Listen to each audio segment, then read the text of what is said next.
Hello, namaskar. This is Firstpost and you're watching Vantage with me, Palki Sharma.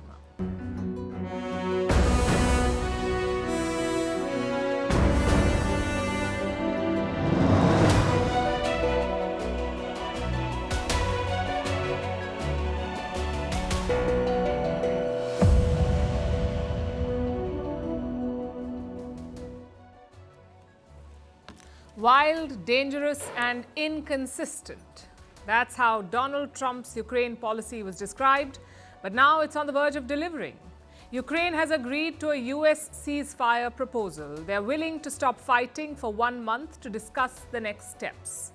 The ball is now in Vladimir Putin's court. Will he also agree to pause fighting? We'll tell you what his options are and what led to Ukraine's U-turn.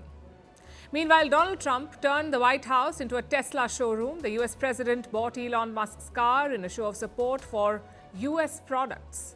In India, there is talk of a visit by Vice President J.D. Vance. In Pakistan, it's a race against time to end the Balochistan train hijack. In Mauritius, Prime Minister Narendra Modi launches an attack on colonialism, a special report on India's snack market and the billion-dollar Haldiram's deal. What Starlink Sentry means for India's internet landscape and how an artificial heart has completed an unprecedented milestone. All this and more coming up. The headlines first. The tariff war escalates. Canada announces additional tariffs on more than $20 billion of US goods. It is a retaliation against American tariffs on Canadian steel and aluminium. This will come into effect from tomorrow. These tariffs will hit products that include computers and sports equipment. India's retail inflation eases to a 7-month low. It fell below 4% in February. Year-on-year retail inflation was down to 3.6% last month. It was 4.3% in January. The decline was largely driven by lower food prices. Elections likely in Portugal as its prime minister resigns. He stepped down after his government lost a no-confidence vote in parliament. The outgoing prime minister has called for polls as soon as possible to avoid instability. This will be the third election in Portugal in 3 years. Hungary's government wants to change the constitution so that it can strip dual nationals of their citizenship temporarily. Prime Minister Viktor Orbán says he wants to oust liberal networks from the country. This is being seen as a crackdown on NGOs that receive financial support from the United States. And the African Union warns of a huge risk of partition in war-torn Sudan. Since April 2023, the paramilitary forces have been fighting with the Sudanese army.